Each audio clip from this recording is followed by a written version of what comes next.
Hello. Today I'd like to discuss sponsorship in sports. Sponsorship, if you didn't know, is when a company or an organisation has their name and logo on the shirt of a famous sports person or team. One interesting example is from probably the most famous and most popular football team in the world, Barcelona FC. They actually sponsor UNICEF. UNICEF is the United Nations International Children's Emergency Fund. And in this case, instead of UNICEF giving Barcelona money for the UNICEF logo and name on the shirts, Barcelona actually gives UNICEF money and have their name on their shirts.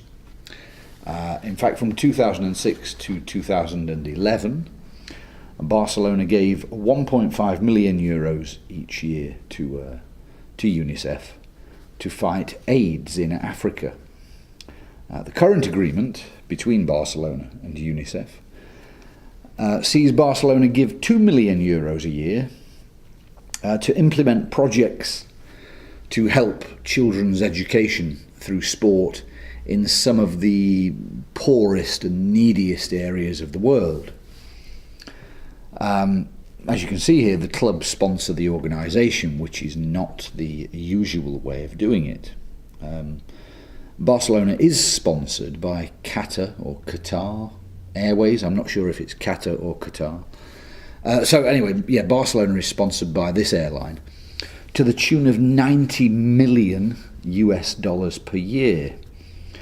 I suppose when you receive that much money from a sponsor, giving $2 million away each year isn't quite so much money, is it?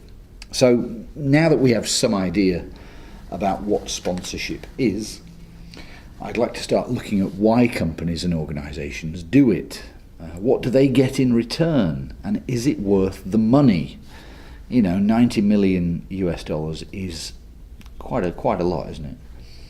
So these are questions I'll be asking as I consider the types of sports and the types of companies that undertake this marketing activity.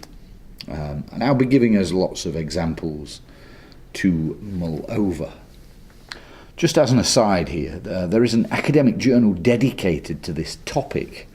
It's called the International Journal of Sports Marketing and Sponsorship.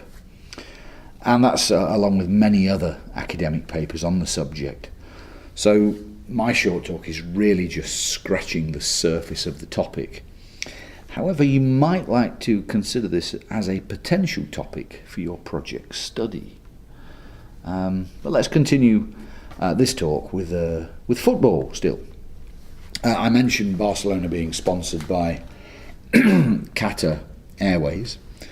Airline companies are popular with football teams, and this makes some sense, I suppose, because football is a global sport. You can watch the Premier League and Europeans Champions League in pretty much any country of the world. Airlines obviously fly between countries, hence they are also global. For example, the English club Arsenal is sponsored by Emirates Airlines, and Manchester City Etihad Airlines. Both these teams have stadiums named after the airlines. In 2012, Arsenal signed a £150 million deal for 5 years to see the Emirates airline name on their shirts. Manchester City signed a 10-year deal with Etihad for £400 million, which includes shirt sponsorship and naming the stadium in Manchester the Etihad Stadium. Now these are obviously huge amounts of money. So again, I ask that question, what does the sponsor gain? Now in my simple mind, I'm not sure exactly what they gain, or if they gain a lot. Let's say you want to fly from the UK to the United Arab Emirates, let's say Dubai. Most people would look on a travel website and choose the flight that best suits their time requirements and their budget. I'm not sure they would decide to fly with Emirates or Etihad or any other airline just because they like a particular football team. So on the face of it, sponsorship doesn't seem to me to make a lot of sense. But then again, I'm not a marketing expert. So let's consider how companies judge the value of the sponsorship deal. Companies who sponsor teams and events like the Olympic Games and the Premier League football, which is sponsored by Barclays Bank incidentally, they look for what is known as a return on investment, or ROI. And nowadays, ROI is considered not only in terms of commercial value, what the company gets back in money through extra sales, but also the social value that the sponsorship can create by identifying with long-term benefits for people and communities. And this sort of helping of people and communities, it makes the general public think that the company is a good egg, a nice company, which is helping people and generally doing the right thing. Let's look at an example. McDonald's, the fast food giant, is a huge sponsor of sporting event.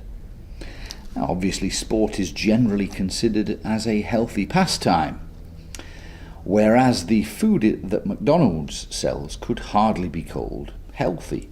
So something of a mismatch there. But for McDonald's, the sponsorship of sport creates a balance to the unhealthy nature of their food.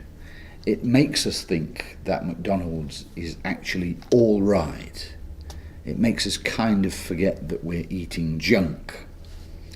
So in a nutshell, the global brands like the airlines mentioned earlier, like McDonald's, they all receive global exposure to millions upon millions of people who watch the sport that they sponsor.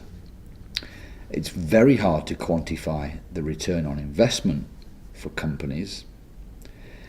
In fact, according to Jacobs, Jane and Surana in 2014, between a third and a half of all American companies which sponsor sports, they have no system in place to measure the effectiveness of their sponsorship comprehensively. And that last word, comprehensively, is important. Measuring ROI is not an exact science. Let's take a look at the Olympic Games to exemplify this. The Olympics is sponsored by such global companies as McDonald's, Coca-Cola, Panasonic, Visa and Procter & Gamble. Obviously, millions of people watch at least some of the Olympic Games. Maybe even billions watch at least some of it. So these companies don't just show advertisements. They are heavily involved in promoting the Olympics all over the world, and at the same time promoting their brand all over the world.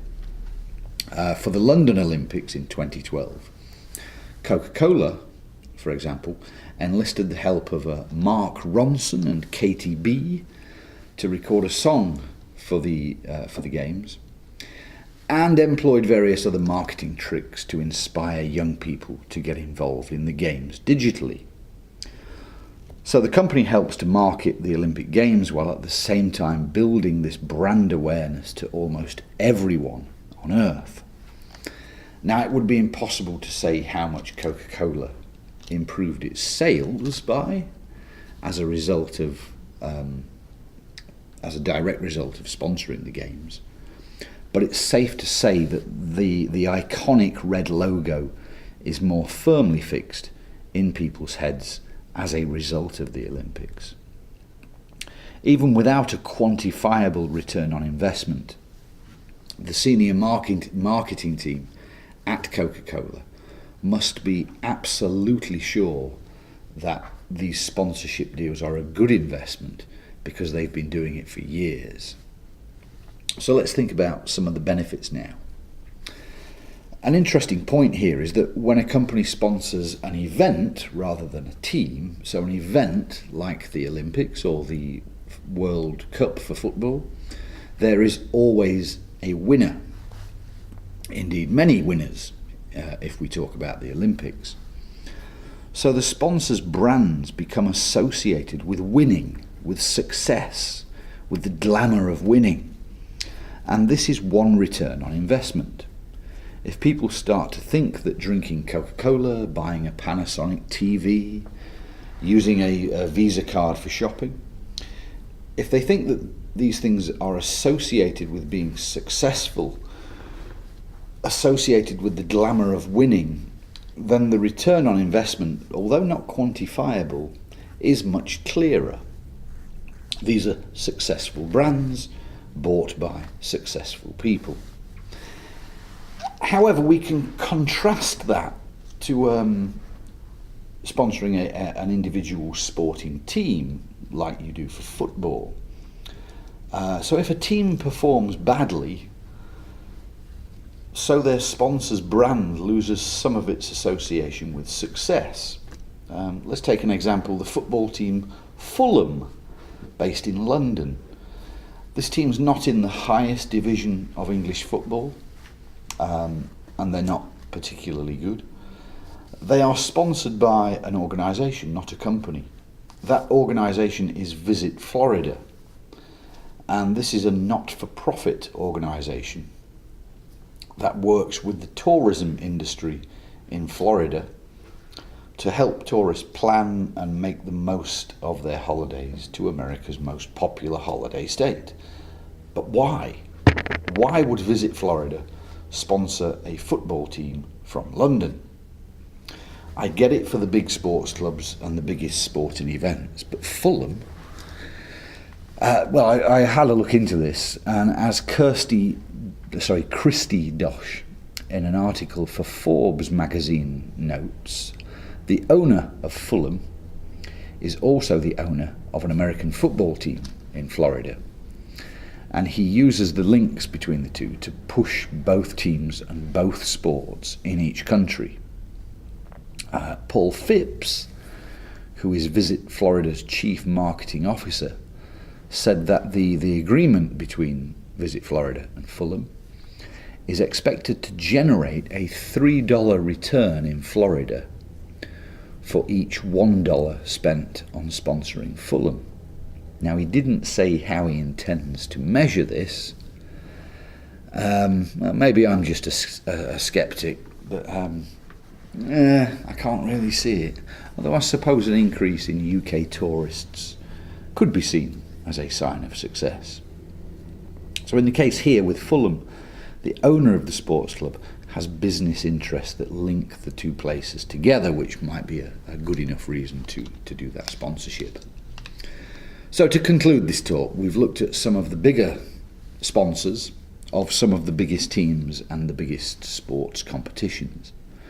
And I can see quite clearly why companies find these a useful way of marketing their brands. I've also looked at one less than likely sponsorship deal and perhaps seen why Fulham football team is sponsored by Visit Florida. Although I'm not convinced by the 3-to-1 ratio of revenues and spending that the chief executive is predicting. So that brings me to the end of the talk. In the next talk, I'll consider some of the smaller, less popular sports and how sponsors look to make the best return on investment out of those sponsorship deals. Okay, thank you.